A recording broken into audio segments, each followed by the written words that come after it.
കൂട്ടുകാർക്ക് നല്ലൊരു രാത്രി ആശംസിച്ചുകൊണ്ട് മാമ്പഴത്തിന്റെ പുതിയ വീഡിയോയിലേക്ക് സ്വാഗതം. ആദ്യമായിട്ട് കാണുന്നവരാണെങ്കിൽ ചാനൽ ഇഷ്ടപ്പെട്ട ഒന്ന് സബ്സ്ക്രൈബ് ചെയ്യാൻ മറക്കരുത്. അതോടൊപ്പം തന്നെ കണ്ടുകൊണ്ടിരിക്കുന്ന എല്ലാവരുടെ സപ്പോർട്ടിലായിരിക്കും തുടർന്നും പ്രതീക്ഷിച്ചുകൊണ്ട് നമുക്ക് നേരെ ആദർശിന്റെ നയനയുടെ നാളത്തെ ഒരു അടിപൊളി പ്രൊമോ വിശേഷത്തിലേക്ക് അങ്ങോട്ട് പോയാലോ. നാളത്തെ പ്രൊമോ വിശേഷത്തെ കാണുന്ന നമ്മളെല്ലാം കാണാൻ കാത്തിരുന്ന ഒരു നല്ല വിശേഷം തന്നെയാണ്. ചേച്ചിയുടെ കവളത്ത് നോക്കി അനിയത്തി ഒരെണ്ണം അങ്ങോട്ട് പൊട്ടിക്കുന്നുണ്ട്. നവ്യയുടെ കാരണത്തിനിട്ട് നയനെ പൊട്ടിക്കുകയാണ്. കാരണം ഇത്രയും കാലം ഉള്ളിൽ അടക്കി പിടിച്ചിരുന്ന ആ ദേഷ്യവും സങ്കടവും എല്ലാം കൂടെ നയനെ തീർക്കുന്ന നവ്യയുടെ കാരണത്താണ്. അതിന്റെ വിശേഷങ്ങളും അതോടൊപ്പം തന്നെ ആദർശ് തന്റെ മനസ്സിലുള്ള നയനെക്കുറിച്ചുള്ള ആ വലിയ സത്യം ദേവയാനോട് വിളിച്ചു പറയുന്നുണ്ട്. അപ്പൊ ആ വിശേഷങ്ങളൊക്കെയാണ് നാളെ നമ്മൾ കാണാൻ പോകുന്നത്. ഇന്ന് തന്നെ നമ്മൾ കണ്ടു കനകയും ഗോവിന്ദനും വല്ലാത്ത സങ്കടത്തിലായിരുന്നു. നവ്യ ഇതുപോലത്തെ ഒരു ചന്തി ചെയ്യുന്ന അവര് സ്വപ്നത്തിൽ പോലും പ്രതീക്ഷിച്ചിരുന്നില്ല. അങ്ങനെ നാണം കെട്ട് തല കുനിച്ച എല്ലാവരുടെ മുന്നിൽ നിന്നിരുന്നേ. പിന്നീട് അനന്തപുരിയിൽ നിന്ന് പോകാൻ നേരത്ത് നയനെ എടുത്ത് വന്നിട്ട് പറഞ്ഞിട്ടുണ്ട്, മോൾക്ക് ഇവിടെ നിൽക്കാൻ വിഷമം ഉണ്ടെങ്കിൽ ഒരു കാര്യം ചെയ്യും, ഞങ്ങളുടെ ഒപ്പം പോരെ. ഇപ്പം നയന പറഞ്ഞു, വേണ്ടച്ചാ, ഇപ്പം ഞാൻ നോക്കേണ്ടത് എൻ്റെ ജീവിതമല്ല, മുത്തശ്ശൻ്റെ ജീവിതമാണ്. എന്നെ ഏറ്റവും കൂടുതൽ സ്നേഹിക്കുന്ന ഈ വീട്ടില് മുത്തശ്ശനും മുത്തശ്ശിയാ. ഞാൻ അവരെ നോക്കണ്ടേ. എനിക്കിവിടെ എന്ത് കുറ്റങ്ങളും കുറവുകളും ഉണ്ടെങ്കിലും എനിക്കതൊന്നും പ്രശ്നമില്ല. എനിക്ക് ഇപ്പം വലുത് എൻ്റെ മുത്തശ്ശൻ്റെ ജീവനാ. അതുകൊണ്ട് നിങ്ങൾ ധൈര്യമായിട്ട് വെക്കോ, എനിക്കിവിടെ ഒന്നും സംഭവിക്കില്ല എന്ന് പറയുന്നുണ്ട്. ദേവേനി വെല്ലുവിളിച്ചിട്ട് പോയ കാര്യമൊക്കെ ഓർത്ത് കഴിയുമ്പോൾ കനയ്ക്കും പോകുന്നതിന് വല്ലാത്ത വിഷമായിരുന്നു. പിന്നീട് കനക പറഞ്ഞു, എന്തേലും ബുദ്ധിമുട്ടുണ്ടെങ്കിൽ മോൾ അങ്ങോട്ട് പോരാ കേട്ടോ, ഇവിടെ നിൽക്കണ്ടെന്ന് പറയാണ്. ഈ സമയത്ത് നവ്യ അവിടെ നിൽക്കുന്നുണ്ട്. നവ്യനെ നോക്കി പല്ലിറമിയിട്ടാണ് പോകുന്നത്. എന്നിട്ട് പറഞ്ഞു, ഞാൻ ചത്തെന്നറിഞ്ഞപ്പോൾ നീ അങ്ങോട്ട് തിരിഞ്ഞു നോക്കിയേക്കല്ല അന്നും പറഞ്ഞുകൊണ്ട് ദേഷ്യപ്പെട്ട് അങ്ങോട്ട് പോകുന്നേ. നവ്യയ്ക്ക് ഒരു കുലുക്കമല്ലായിരുന്നു. ആരൊക്കെ വന്നാലും കൊള്ളാം പോയാലും കൊള്ളാം, താൻ അനന്തപുരി വിട്ടുപോകില്ലെന്ന് ഒരേ വാശിയിലായിരുന്നു നവ്യ. ഈ പ്രശ്നത്തിനെല്ലാം കാരണം അവളാ. എന്നിട്ട് അവൾ ഒരു കുലുക്കമില്ലാതെ നിൽക്കുക. പക്ഷെ പണി കിട്ടിയത് മൊത്തം നയനിക്കും. നയന് പിന്നീട് സങ്കടപ്പെട്ട് ബുദ്ധിമുട്ടി പോയി നിൽക്കുവാണ്. കണ്ണ് നിറഞ്ഞു ഒഴുകുവാണ്. ഇനിയിപ്പോൾ ആദർശേന്റെ മുഖത്ത് എങ്ങനെ നോക്കും? ഇത്രയും വലിയൊരു കള്ളത്തരം താൻ മറച്ചു വെച്ചു. പലപ്പോഴും വേണമെങ്കിൽ പറയാനുള്ള അവസരം കിട്ടിയതാ, പക്ഷെ അന്നൊന്നും താൻ പറഞ്ഞില്ല. ഇനിയിപ്പോ തന്നോടുള്ള വിശ്വാസം പോയി. ഒരു ഇത്രയും നാളും കള്ളത്തിലൊന്നും പറഞ്ഞിരുന്നില്ല. പക്ഷെ ഇതിന്റെ പേരില് ഇത്രയും കാലം താൻ ചെയ്തു കൂട്ടിയതെല്ലാം വെറുതെ ആയി പോയല്ലോ. ഇനി തന്നെ ഒരു കള്ളിയായിട്ടാ കാണത്തുള്ളൂ. താൻ എന്ത് സത്യങ്ങൾ പറഞ്ഞാലും അതെല്ലാം കള്ളത്തരമായിട്ടല്ലേ വിശ്വസിക്കുള്ളൂ.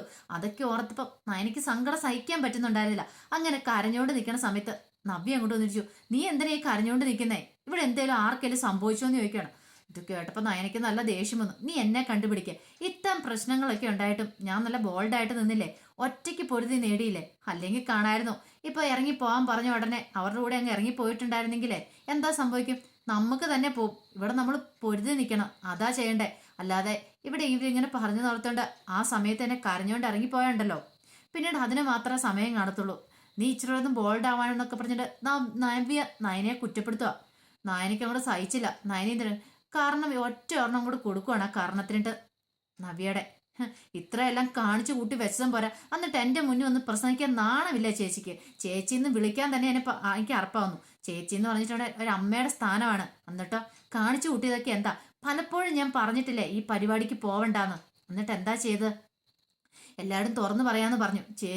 ചേച്ചിയുടെ സ്വാർത്ഥ താല്പര്യത്തിന് വേണ്ടി കാണിച്ചല്ലേ. എന്നിട്ട് ഇപ്പൊ കണ്ടില്ലേ, അച്ഛനും അമ്മ എല്ലാവരുടെ മുന്നിൽ നാണം കിട്ടില്ലേ. എന്തിനാ ചേച്ചി അവരെ ഇങ്ങനെ നാണം കെടുത്തുന്നേ? ഇതൊരു തവണയല്ല, എല്ലാ തവണയും ചേച്ചിയുടെ കല്യാണം തൊട്ട് ചേച്ചി തുടങ്ങിയതല്ലേ. ഇനിയെങ്കിലും ഒന്ന് നിർത്തിക്കൂടെ?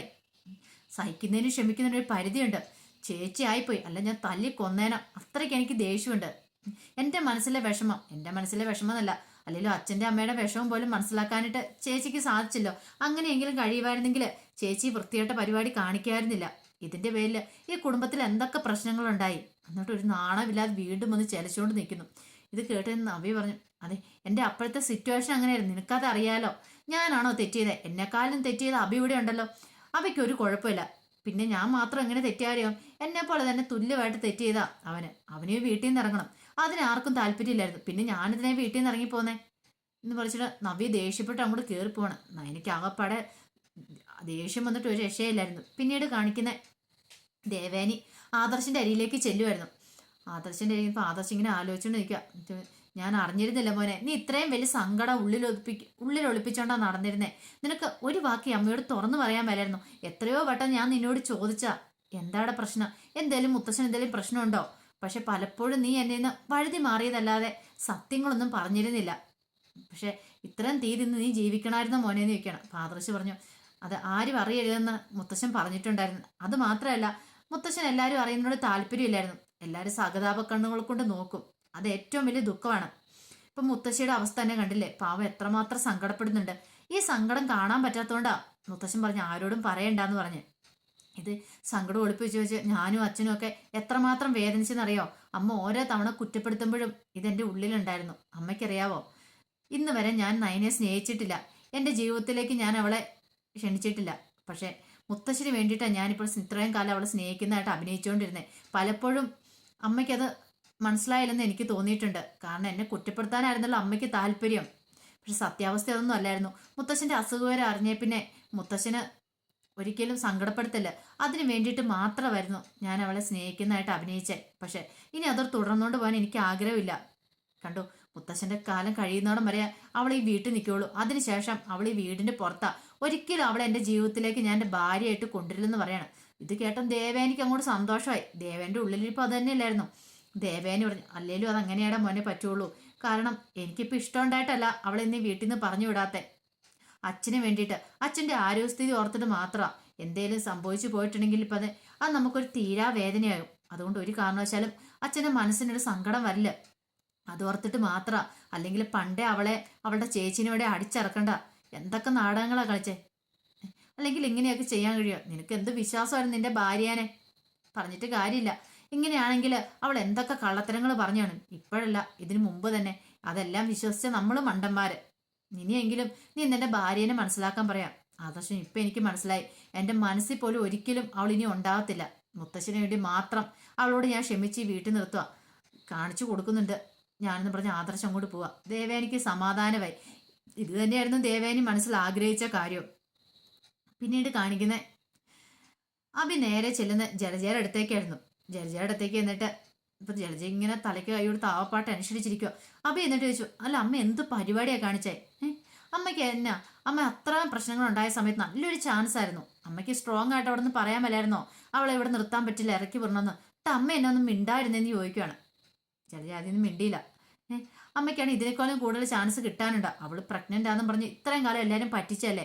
ഈ ഒരു ചാൻസ് മതിയായിരുന്നു അവളെ ഈ വീട്ടിൽ നിന്ന് ഇറക്കി വിടാനായിട്ട്, അവളെ അവളുടെ അനിയത്തേനെയും കൂടെ. എന്നിട്ട് ആ ചാൻസ് കളഞ്ഞു കുളിച്ചു. ഇനിയിപ്പോൾ ഇങ്ങനെ ഒരു ചാൻസ് കിട്ടുമോയെന്ന് ചോദിക്കുകയാണ്. ഇത് കേട്ടോ ജലജ ഇങ്ങ് എഴുന്നേറ്റില്ലേ എന്ന് ചോദിച്ചു. നിനക്ക് നാണം ഉണ്ടോടാ? നീ ഒരാണാണോ? നീ ഒന്ന് ചിന്തിച്ചു നോക്കിയേ. നിന്റെ കൂടെ കിടക്കുന്ന നിന്റെ ഭാര്യ ഇത്രയും കാലം വയറ്റത്ത് തുണിയും വെച്ച് കെട്ടിക്കൊണ്ട് നടക്കുവാന്ന് അറിഞ്ഞില്ല പോലും. ഈ 7 മാസമായിട്ടും. പിന്നെ നീ എന്നാ കാണിക്കാനാ അവിടെ ജീവിക്കുന്നേ, അവളുടെ മുറിയിൽ കിടക്കുന്നേ? എന്നിട്ട് അവൻ വലിയ വർത്താനം പറഞ്ഞുകൊണ്ട് വന്നേക്കുന്നു. നാണമില്ലാത്തവരെന്ന് പറയാണ്. നീയൊക്കെ ജീവിച്ചെഴുന്നിട്ട് കാര്യമില്ല. നീ ഇതിനേക്കാളും പേർ നീയൊക്കെ ചത്തുപോകുന്ന. നിന്നെപ്പോലൊരു ഒരുത്തൻ എൻ്റെ വയറ്റ് വന്ന് പിറന്നല്ലോ എന്ന് ഓർത്താ ഇപ്പം എൻ്റെ സമാധാനക്കേട്. ഇത് കേട്ടപ്പത്തിന് അമ്പിക്കാണ് മുഖത്ത് അടിയേറ്റ ഒരു അവസ്ഥയപ്പോയി. എന്തേലും പറയാനുണ്ടോ? സത്യാവസ്ഥയല്ലേ പറയണത്. ഇത്രയും കാലം കൂടെ കിടന്നിട്ട് അവൾ പ്രഗ്നന്റ് അല്ല എന്ന് മനസ്സിലാക്കാൻ പോലും അഭിക്ക് പറ്റിയിട്ടില്ല. പിന്നെ അഭി വലിയ വാചകം അടിച്ചുകൊണ്ട് ചെന്നേക്കുന്നു. നീ കൂടുതലൊന്നും പറയണ്ട. ഇനിയിപ്പം അവറ്റകൾ ഇവിടെ നിന്ന് ഇറക്കി വിടാൻ പറ്റുമെന്ന് തോന്നില്ല. പോരാത്തനിപ്പം അച്ഛൻ അസുഖമായി. പിന്നെ അച്ഛൻ്റെ അസുഖത്തിന്റെ പേരിൽ അവൾമാർ ഇവിടെ നിൽക്കും. ഒരു കാരണവശാലും അവൾമാർ ഈ വീട്ടിൽ നിന്ന് പുറത്തു പോവില്ല.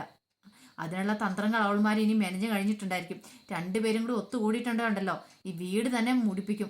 അതിനുള്ള വഴിയാ ഇപ്പം നടന്നുകൊണ്ടിരിക്കുന്നത്. അല്ല, അതിനുള്ള കാര്യങ്ങളാണ് ഇപ്പം അവൾമാർ നടത്തിക്കൊണ്ടിരിക്കുന്നത്. ഇനി മുത്തശ്ശൻ്റെ അസുഖം അവൾമാർക്കൊരു പിടിവള്ളിയായിരിക്കും ഈ വീട്ടിൽ നിൽക്കാനുള്ളത്. അതുകൊണ്ട് ഇനി നമ്മൾ ഇനി എന്ത് കാണിച്ചിട്ടും കാര്യമില്ല. അവറ്റകളെ വീട്ടിൽ നിന്ന് പറിച്ചെറിയാൻ പറ്റുമെന്ന് എനിക്ക് തോന്നുന്നില്ല. ഇനിയിപ്പോൾ വേറെ എന്തെങ്കിലും തന്ത്രങ്ങൾ പയറ്റിയേ പറ്റുള്ളൂ. ഇനിയിപ്പോൾ നീ എന്താണെന്ന് വെച്ചാൽ പോയി ചെയ്യുക. എന്നെ കൊണ്ട് ഇനിയിപ്പോൾ ഒന്നിനും പറ്റത്തില്ല.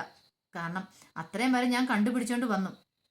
ആ സമയത്ത് അച്ഛൻ്റെ അസുഖത്തെക്കുറിച്ച് അറിഞ്ഞില്ലായിരുന്നെങ്കിൽ അവറ്റുകളെ പുറത്താക്കായിരുന്നു. എന്ത് ചെയ്യാനാ? കൃത്യസമയത്ത് തന്നെ കളവൻ അസുഖം വന്നില്ലെന്ന് ചോദിച്ചുകൊണ്ട് ജലജ അവൾക്കിടം ദേഷ്യപ്പെടണം. എന്നിട്ട് പറഞ്ഞു, നീ എന്നോട് ഈ ദേഷ്യം കാണിക്കുന്നതിന് മുമ്പ് നിന്റെ ഭാര്യയോട് പോയി തീർക്കടാ. അവളല്ലേ ഇത് പണിയെല്ലാം ഒപ്പിച്ചു വെച്ചതെന്നും പറഞ്ഞുകൊണ്ട് ജലജ ദേഷ്യപ്പെടുമ്പോൾ അഭി മുറിയിലേക്ക് അങ്ങോട്ട് പോവാണ്. ഈ സമയത്ത് കവളും തിരുമ്മി നവ്യ അവിടെ ഇരിക്കുകയാണ്. അമ്മാതിരി ഒരു അടിയാ നവ്യക്കിട്ട് നയനെ കൊടുത്തത്. നല്ല വേദനയുണ്ട്. അങ്ങനെ ഇരിക്കുമ്പോഴത്തേനും അഭി എന്നിട്ട് ചോദിച്ചു, എടി നീ ഇത്രയും ഒപ്പിച്ചു വെച്ചിട്ട് നാണമില്ലാതെ വീണ്ടും മുറി കയറിയിരിക്കുന്നോടെയും ചോദിച്ചുകൊണ്ട് അടിക്കാനായിട്ട് അങ്ങോട്ട് കൈ ഓങ്ങുകയാണ്. ആ കൈ ഓങ്ങിയത് നവ്യ ആ കയ്യിലേക്ക് അങ്ങോട്ട് കയറി പിടിച്ചു. തൊട്ട് പോരെന്ന് പറയാൻ എന്നെ. അതെ, ഞാൻ തെറ്റ് ചെയ്തിട്ടുണ്ട്. അതിനേക്കാളും കൂടുതൽ തെറ്റ് നിങ്ങൾ ചെയ്തിട്ടുണ്ട്. എന്നിട്ട് എന്നെ അടിക്കാൻ കൈ ഓങ്ങുന്നതെന്ന് ചോദിച്ചുകൊണ്ട് ആ കയ്യാൽ അങ്ങോട്ട് കയറി പിടിക്കുകയാണ്. അപ്പം അതിൻ്റെ വിശേഷങ്ങളൊക്കെയാണ് നാളെ കാണാൻ പോകുന്നു പറഞ്ഞിട്ടുണ്ടെങ്കിൽ. അപ്പോൾ ഇതിൻ്റെ ഫുൾ വിശേഷങ്ങളുമായിട്ട് നാളെ രാവിലെ തന്നെ വരും കേട്ടോ. മറക്കാതെ എല്ലാവരും കയറി കാണണം കേട്ടോ. ഒരിക്കൽ കൂടി എല്ലാവർക്കും നല്ലൊരു രാത്രി ആശംസിച്ചുകൊണ്ട് നിർത്തുന്നു. നന്ദി.